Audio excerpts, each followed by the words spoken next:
Hi guys, my name is Jenny. I'm really ashamed of myself because of what I did. Okay, before telling you what happened, let me give you a short introduction about myself. I've born in a rich family. My dad is the richest businessman in our city. He owns a lot of companies, and due to that, the money is not a problem for me. I can buy anything at any time. I used to travel twice a week, but everything changed at the beginning of 2020 when an invisible thing begins to kill human lives. Then anxiety started possessing my heart. I stayed at home. I didn't get out of my room or even talking with anyone of my family. And the worst part was watching the empty shelves in the supermarket on TV. In addition to that, my dad closed all his companies. As a result, our sales started to decrease gradually. In other words, we started to lose our wealth.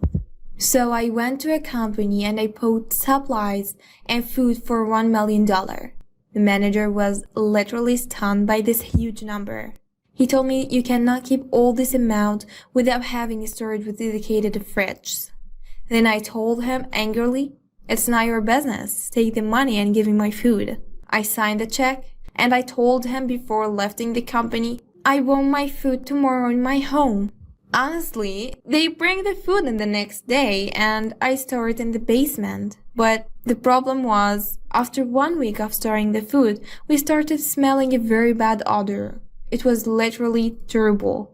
No one was aware where the smell coming from. Then I hurried to the basement to check out the food. And here was the biggest shock of my life. The whole food was damaged. There was some chickens, meat and yogurt, which need to be put in a fridge. And now, all I can do is to throw them away.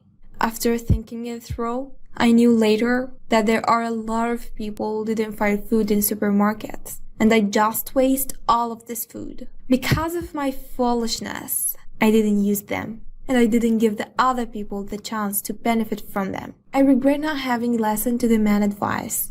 I cannot forget myself anymore. I waste my money and I damaged the food. By the end of the story, I want to tell everyone that our greed sometimes comes back to haunt us. So we always have to be careful and try to think wisely. Don't forget to subscribe to this channel.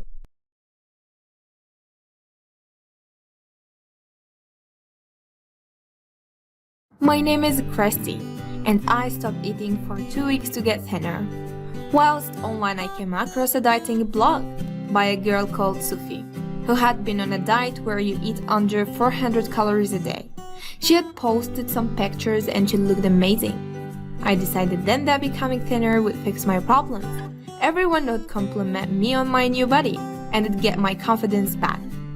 I wasn't the sort of person who did things by halves. It was all or nothing. I'd read online that if you feel hungry, drinking a glass of water will make them go away.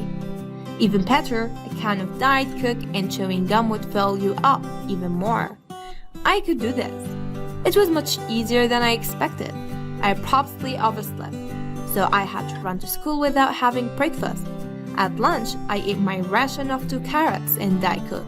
And I told my parents that I was studying for a test, so wanted my dinner in my room. As soon as they had left, I'd flush it down the toilet. Although for the first few days I did go hungry, I loved the feeling of control this gave me, and the hunger pangs got less and less. I didn't want to tell my friends, but I did tell Sophie. She told me I had so much willpower to not eat anything at all, and that she wished she could be as strong. We decided to encourage each other in our quest for perfection. Although I loved being in control of my diet and my life, after a few days my friends had finally noticed that I wasn't eating, and whenever they asked, I would snap and say that I wasn't feeling well. I hated them for trying to sabotage my diet. At case they copied me right in the blog that I was inspired by her I was doing it and the girl who had. The weekend, I walked across my city to avoid any temptation of food, but I had to sit down a lot because I kept feeling dizzy. Then, I started fainting. The first time it was when I got up too fast from my bed. I woke up, shaking on the floor, and vowed to get up more slowly next time. Then it happened at school, in front of my whole class. I was finding it easy to eat nothing now. as I had very little appetite anyway. I was feeling very sick and lethargic most of the time. But Sophie told me she was feeling it too, and it would probably get better. We would message each other into the night with aspiration codes and pictures. I stopped really talking to anyone else. I passed out in school again. But this time, they couldn't get me to wake up. I finally woke up in hospital on an IV drip, extremely confused and feeling worse than I'd never done in my life. My parents were there, and they told me that my brain had shut my body down because it just didn't have enough fuel, but that I was going to be alright.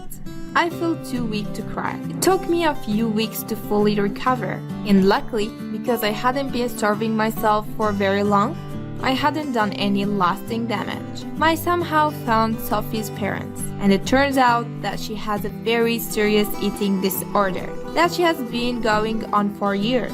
I'm now a counselor, but I consider myself lucky that I didn't get too far. I've learned that despite what magazines or blogs might tell you, being thinner will not make you happy or sort out your problems.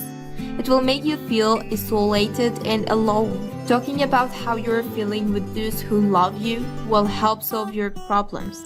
If you have any crazy dieting stories, please share them in the comments below, and if you like the story, hit the like button and subscribe so you can see our future stories.